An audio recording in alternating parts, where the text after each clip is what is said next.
Okay, today we're going to work on watercolor techniques.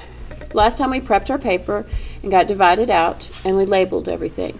We drew with white crayon to get a layer of wax down. You want to make sure you have a good layer built up. We're going to be using salt, hand sanitizer, or rubbing alcohol. We have our paint, our paintbrush, water, and paper towels. Okay, now that I've got a good layer of wax on the wax square, I've put tape on the tape square.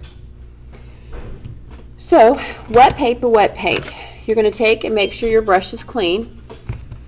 Always double check and make sure because we all use the brushes. Then you want to pick a darker color that will show up and create contrast for learning.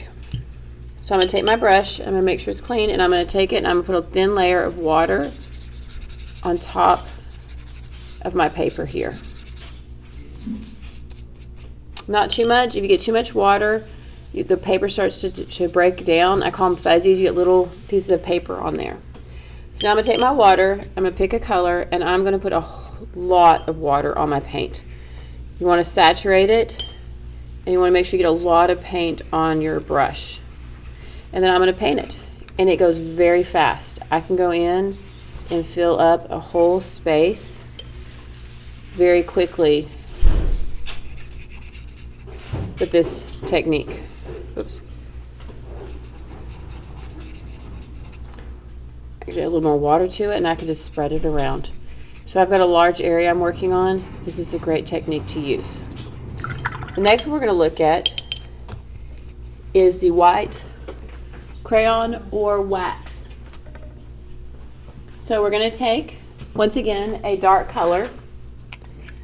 I get water on my brush. I'm going to pick purple, put a lot of water on the paint, and then I'm going to paint over it. You want to make sure you have enough wax build up that when I paint over it, it builds a layer between the paper and the paint.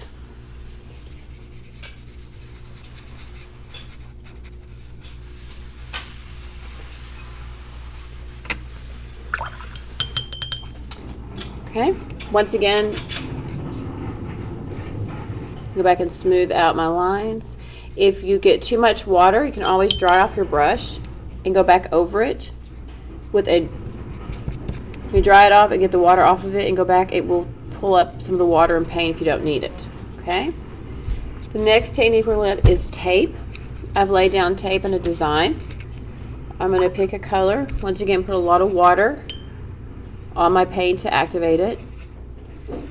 Put a lot of color on my brush. And I'm going to paint over the tape.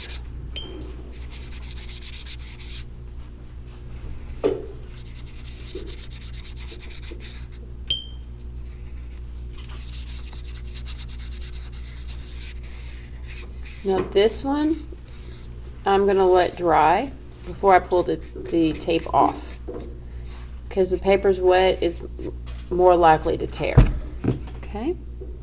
The next one, you're going to need a lot of pigment on your paper for the salt crystals to absorb, because they're crystals, they need to absorb the paint that creates the design. So I'm going to do like the wet paper, wet paint, and I'm going to put a layer of water down first. Clean my brush. Put a layer of water. Now I'm going to pick a color. And a lot of water to my paint.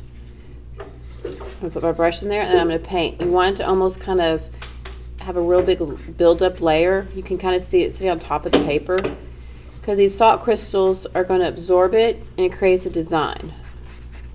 If there's nothing there for the paint to absorb or the crystal to absorb within the paint, it just brushes off.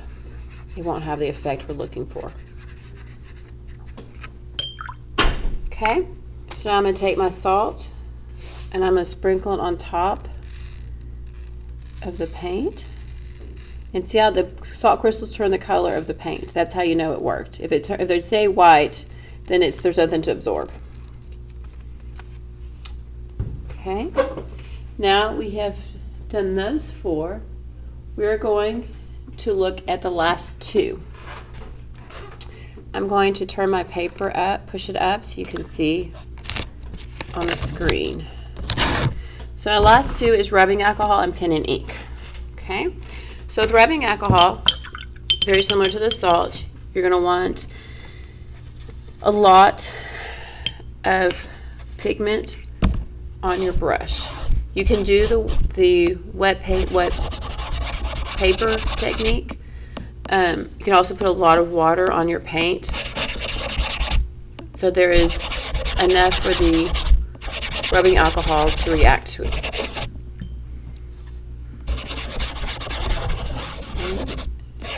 A lot of paint on there. So now I'm using hand sanitizer because it's got just mostly rubbing alcohol. So I'm going to take it, I kind of put it in my hand, and I flick it. When I do that, the paint reacts to the rubbing alcohol. It's really cool. And my hands are clean. Okay, last but not least, we're going to do our pen and ink. And with this one, you're going to draw with a pen.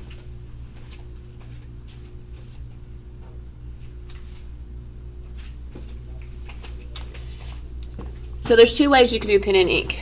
You can paint first. Excuse me. You can paint first and draw on top of it, or you can draw a picture and then paint it. And you're not going to be able to see that. I have to turn the paper this way so I can draw on it.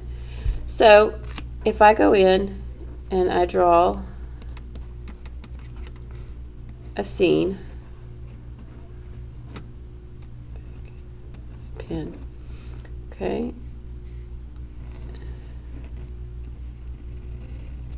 Let's have a little bit of perspective here going on. So now I can go back in, make sure my brush is clean, and I can paint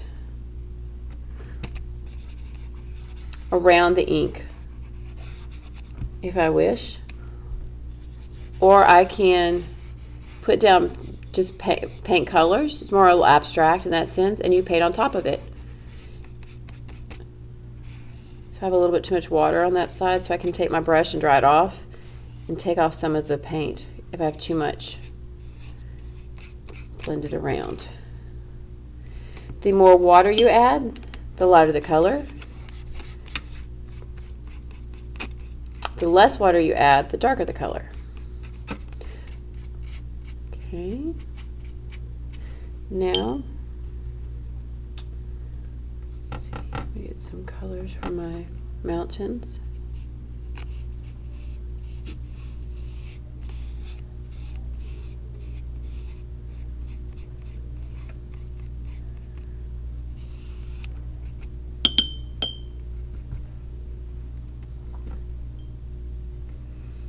And my ground.